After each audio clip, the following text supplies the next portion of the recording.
O que era para ser uma aventura inesquecível se tornou em um pesadelo sem fim.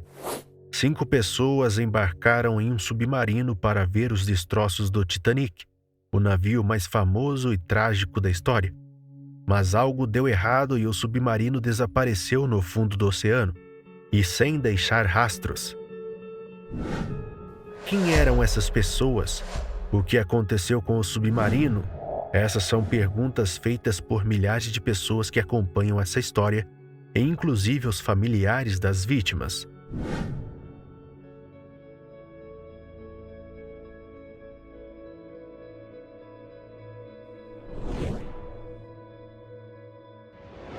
O submarino Titã era um dos únicos submarinos tripulados de propriedade privada do mundo, construído pela empresa americana Ocean Gate Expedition.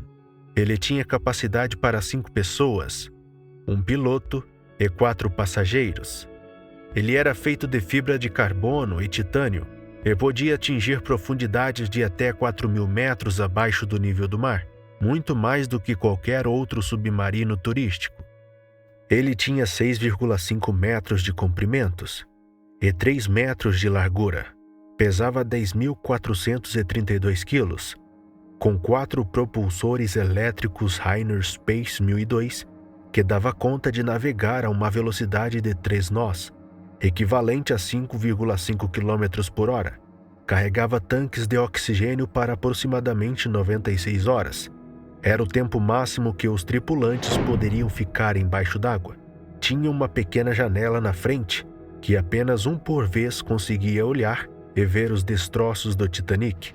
Por dentro possuía telas para mostrar as informações do submarino, que era controlado por um controle remoto, parecido com um joystick de videogame. O submarino Titã era lançado e recuperado em uma plataforma de apoio, que também servia de base para os passageiros e a tripulação. O plano era fazer 10 mergulhos no Titanic, cada um durando cerca de 6 horas. Durante os mergulhos, os passageiros podiam observar os detalhes do navio, como a proa, a popa, a ponte de comando, as escadas, os botes salva-vidas e até objetos pessoais dos passageiros e tripulantes que morreram no naufrágio.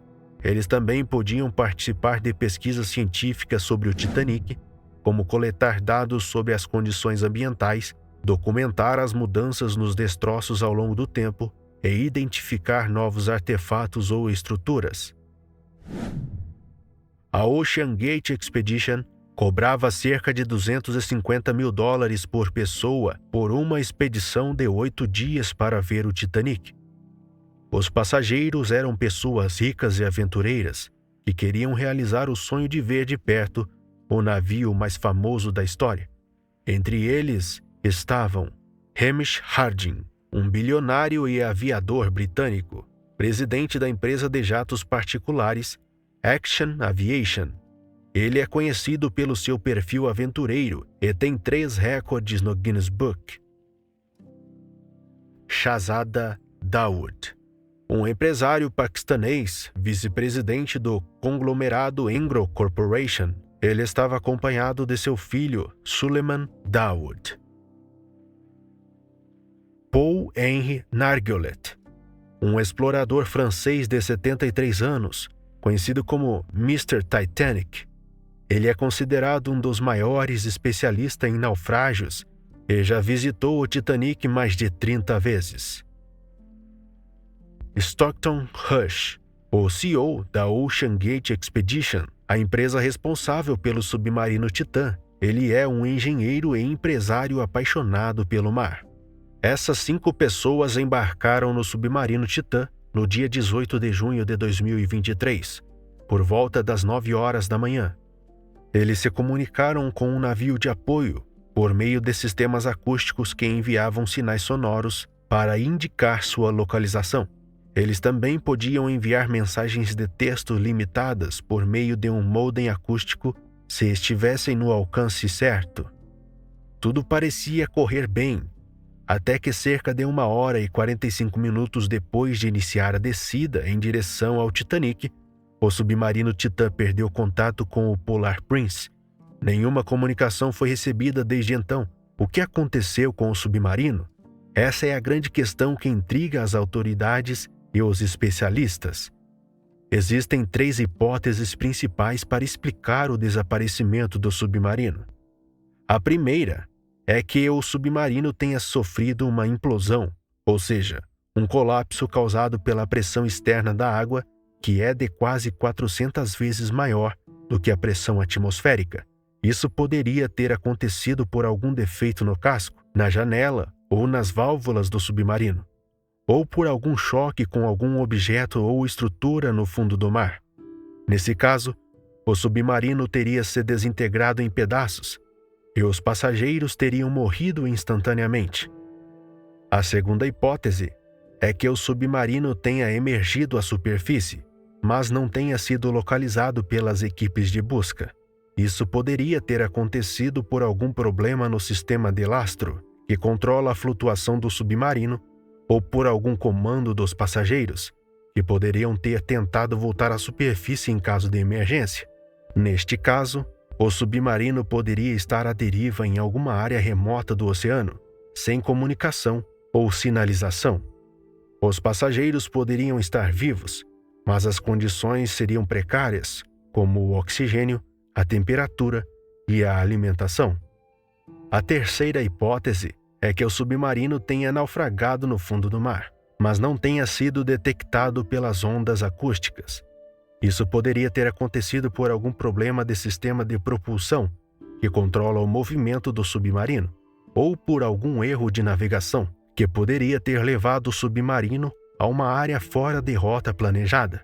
Nesse caso, o submarino poderia estar intacto ou parcialmente danificado em algumas profundidades desconhecidas. Os passageiros poderiam estar vivos ou mortos, dependendo da disponibilidade de oxigênio e da integridade do casco. Para tentar esclarecer essas hipóteses, uma grande operação de busca e resgate foi montada pelas autoridades dos Estados Unidos e do Canadá, com a ajuda de agências, militares e empresas que atuam em águas profundas. Vários navios, aviões e sondas foram mobilizados para vasculhar uma área cerca de 20 mil quilômetros quadrados, equivalente ao tamanho do estado de Sergipe. Um robô submarino francês também foi enviado para tentar localizar o submarino no fundo do mar. As buscas se concentraram em uma região onde as aeronaves poderiam capturar ruídos subaquáticos que poderiam ser do submarino. No entanto, a Guarda Costeira dos Estados Unidos admitiu não ter certeza de que os sons eram mesmo da embarcação. Além disso, as condições climáticas adversas dificultaram a busca na superfície. A essa altura, o tempo era o maior inimigo dos passageiros do submarino Titã. Segundo as especificações da empresa OceanGate, o submarino tinha oxigênio suficiente para 96 horas de autonomia. Isso significa que o oxigênio teria acabado na manhã do dia 22, na quinta-feira, 4 dias após o desaparecimento. No entanto, os especialistas afirmaram que o suprimento de ar dependia de uma série de fatores, como o consumo dos passageiros, a temperatura e a energia do submarino. Infelizmente, as esperanças de encontrar os passageiros vivos se esgotaram quando a Guarda Costeira dos Estados Unidos afirmou que os restos encontrados no fundo do mar eram restos do Titã e que não havia sobreviventes.